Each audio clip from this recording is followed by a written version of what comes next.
Hey friends, it's Christy with another episode of Christy Gets Crafty with My Favorite Things. Today I'm going to be making a card using the adorable Cute Critters stamp set. So I'm stamping out my images with some extreme black hybrid ink on some Copic friendly cardstock, and I'll be coloring with my Copic markers.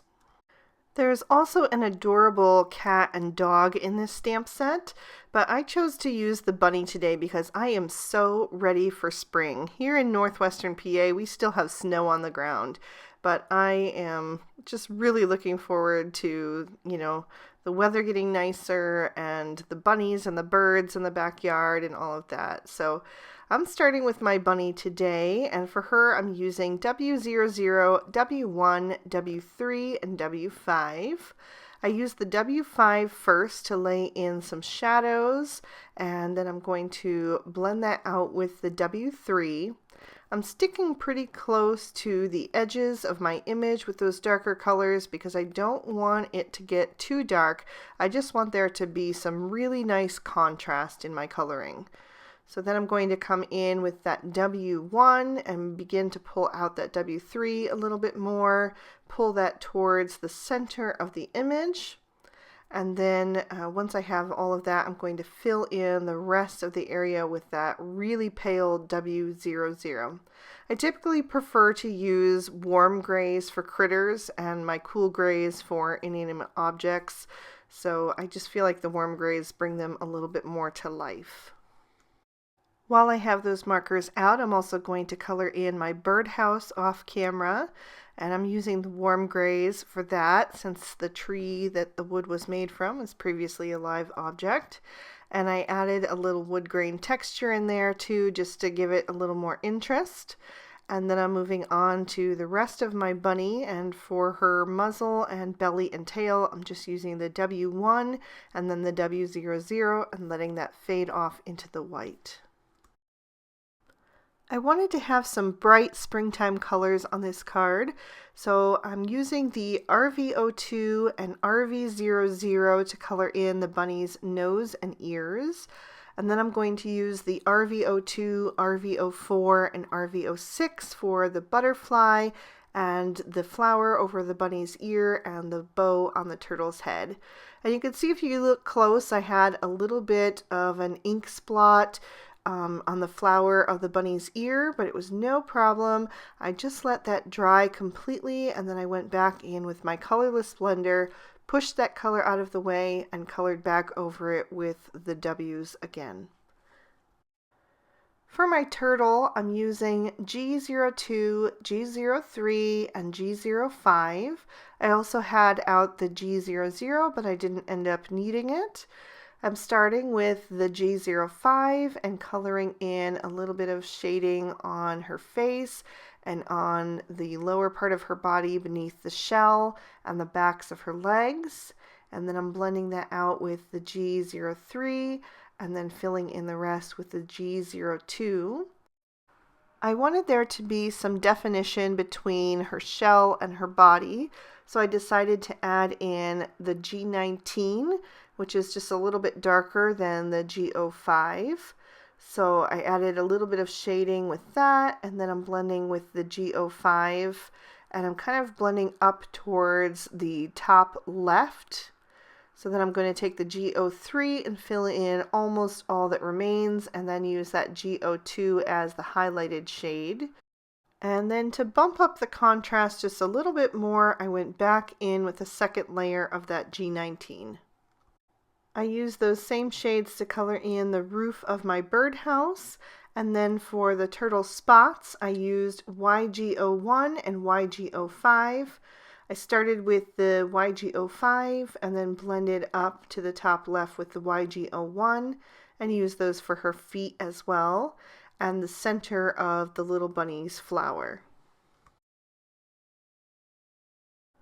For the bird, I decided to go with a bright turquoise color, so I'm using BG11, BG45, and BG49, starting with the BG49 as the shadowed color, and then blending out with the BG45, And then I'll save a little bit of room on the wing and the top of the bird's head for that BG11. And then I'll use YR04 to color in the carrot and the bird's beak. And then I'll trim these out with the matching dies.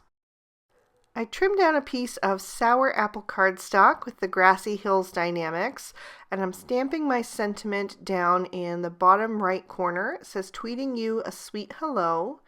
And then while I have my MISTI out, I'm also going to stamp on the inside of my card.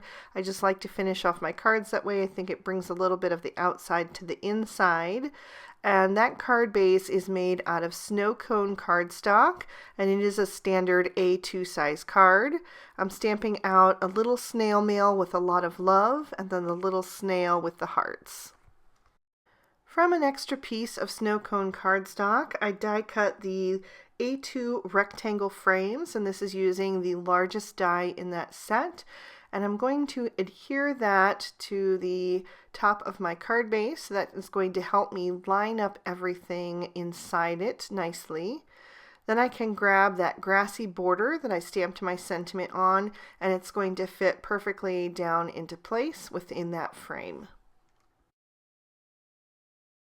I used the new tree branch Die-namics to trim down a piece of craft cardstock, and I decided that was just a little bit too long, so I'm going to trim down the end of that, and then I can adhere that in the top left area of my card.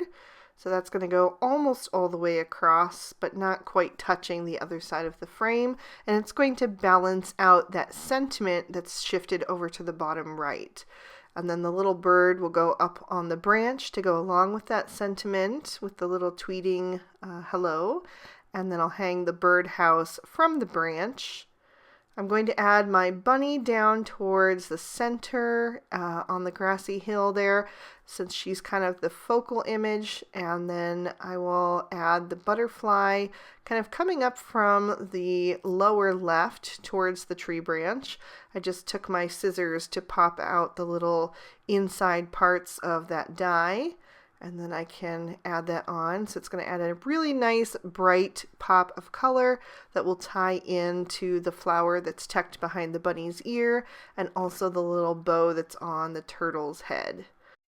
Since the carrot is so tiny, the easiest way for me to add that is to add a dab of glue where I want it to go and then press it down into place. So it's going right in front of the little bunny. And then all that remains is to add my clouds into the sky. So I'm going to have one over on the right hand side, and then I'm going to layer two of them over on the left and kind of tuck them behind the bird and a little bit behind the branch, just to kind of integrate them a little bit more into the scene.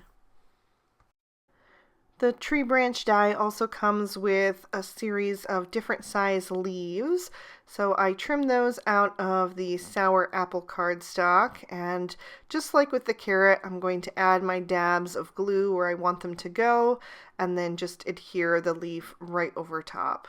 So I think I added 5 leaves. There was a total of 6 with the die, 3 different sizes like I mentioned.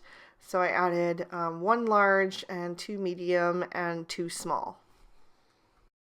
As a finishing touch, I'm going to run a bead of glue all around that frame, and I'm going to add another of the A2 frames right on top. And this one is die cut out of grout gray cardstock, and that warm gray tone is just going to tie in with the bunny and the birdhouse and give it that framed up look. I'll hold that up to the camera and give you guys another peek at the inside. And that completes our card for today. I hope you guys enjoyed the March edition of Christy Gets Crafty with My Favorite Things. I had so much fun creating for you all. If you liked the video, please be sure to give it a thumbs up, and you can also leave me a comment down below. I love reading your feedback. Subscribe to My Favorite Things for more inspiring videos just like these here on screen. Bye-bye.